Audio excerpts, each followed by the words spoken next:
Now I request all the pastors, ತಂದೆ ಕುಮಾರ ಪರಿಶುದ್ಧ ಆತ್ಮ ನಾಮದಲ್ಲಿ ತ್ರಿಯೇಕ ದೇವರ ನಾಮದಲ್ಲಿ ಬಿಡುಗಡೆ ಮಾಡ್ಬೇಕಂತೇಳಿ ನಿಮ್ಮೆಲ್ಲರ ಕಳೆ ಕೇಳ್ತಾರೆ. ಆಮೇನ್.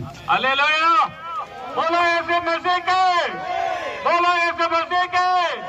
ಬೋಲೋ ಯೇಸು ಮಸೀಹ್.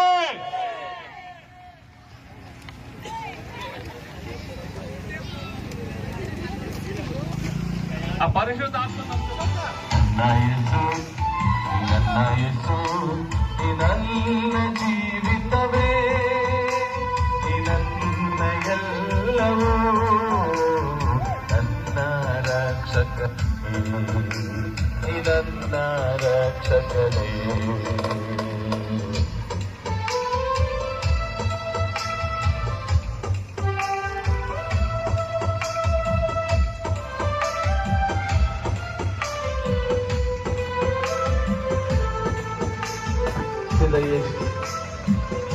ಕರುಣಿಸಿದ ಯೇಸು ಲೋಕದಲ್ಲಿರುವ ಪ್ರತಿಯೊಬ್ಬ ಮನುಷ್ಯರನ್ನು ಪ್ರೀತಿಸಲು ಕರೆಯಿಳಿದಾತ. ಪರಲೋಕದಿಂದ ಬಂದೆ ನನ್ನ ಪಾಪದ ಭಾರವ ಹೊತ್ತೆ, ಪರಲೋಕದಿಂದ ಬಂದೆ ನನ್ನ ಪಾಪದ ಭಾರವ ಹೊತ್ತೆ, ನನ್ನ ಪ್ರೀತಿಸುವುದಕ್ಕೆ ನೀ ಎಲ್ಲವ ಸಹಿಸಿಕೊಂಡೆ, ನನ್ನ ಪ್ರೀತಿಸುವುದಕ್ಕೆ ನೀ ಎಲ್ಲವ ಸಹಿಸಿಕೊಂಡೆ, ನೀ ಎಲ್ಲವ ಸಹಿಸಿಕೊಂಡೆ. ನನ್ನ ಯೇಸು ನನ್ನ ಜೀವಿತವೇ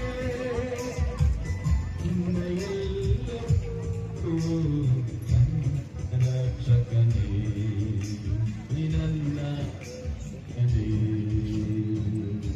ನನ್ನ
எல்லாருக்கும் ஆண்டவர், அப்ப ரட்சிப்பு எல்லாருக்கும் மத்தியமாக இருக்கிறது.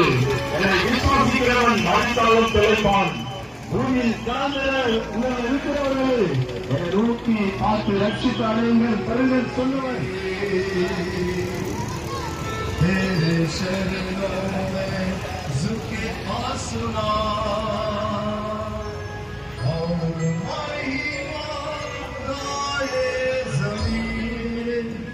ವಿಶೇಷವಾಗಿ ಯೇಸು ಕ್ರಿಸ್ತನ ಪುನರುತ್ಥಾನ ಶಕ್ತಿ ತಂದು ನಂಬಿಕೆಯಿಲ್ಲದ ಮನುಷ್ಯನಿಗೆ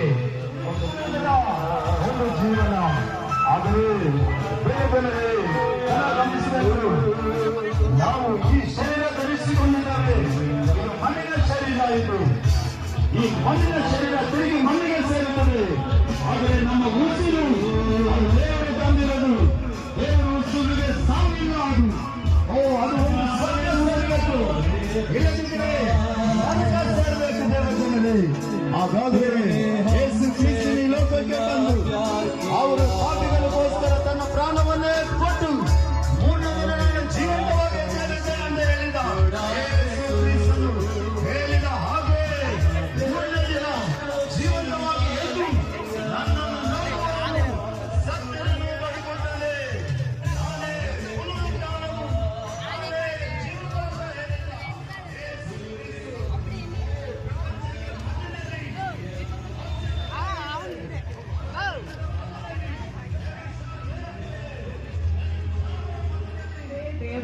அதை நம்ம விசுவாசிக்கும் போது, அதை நம்ம நம்பும் போது, இதை நிறைய பேர் வீடியோல பார்க்கலாம், ஆன்லைன்ல பார்க்கலாம், யாரெல்லாம் இயேசு கிறிஸ்துவை சொந்த ரட்சகரா ஏற்றுக்கொள்ளும் போது நித்தியத்துல நாம் தேவனோடு வாழ்வோம். எல்லாரும் ஒரு நாள் மரித்து போவார்கள், ஆனால் இயேசுவை நம்புகிறதான அந்த கூட்டம் மரித்தாலும் பிழைப்பார்கள் என்று வேதத்துல பார்க்கிறோம். உயிரோடு எழுதினால் அழித்தவன் நானே உயிர்த்தெழுதிலும் ஜீவனுமாக சொன்னதான அந்த தேவனை நம்ம விசுவாசிக்கும் போது, இயேசு கிறிஸ்துவை விசுவாசிக்கிறவர்கள் போகாமல் நித்திய ஜீவன் அடைவார்கள் என்று சொல்லியிருக்கிறார். அன்பான தேவ ஜனமே, நான் தேவன் கொடுத்ததான அந்த ரட்சிப்பின் செய்தி, தேவன் கொடுத்ததான கிறிஸ்துக்குள்ளாக கொடுத்ததான அந்த விடுதலை, பரலோகத்தை நிச்சயத்தை நாம் பிறருக்கும் காண்பிக்கத்தக்கதாக தேவன் இந்த கூட்டத்தையும் இந்த டீமும் தேவன் தொடர்ந்து பயன்படுத்திட்டும் நாளுக்காக தேவன் கொடுத்த வாய்ப்புக்காக நன்றி செலுத்துகிற தேவன் எல்லாம் சொல்லிப்பாராக. ஆமென்.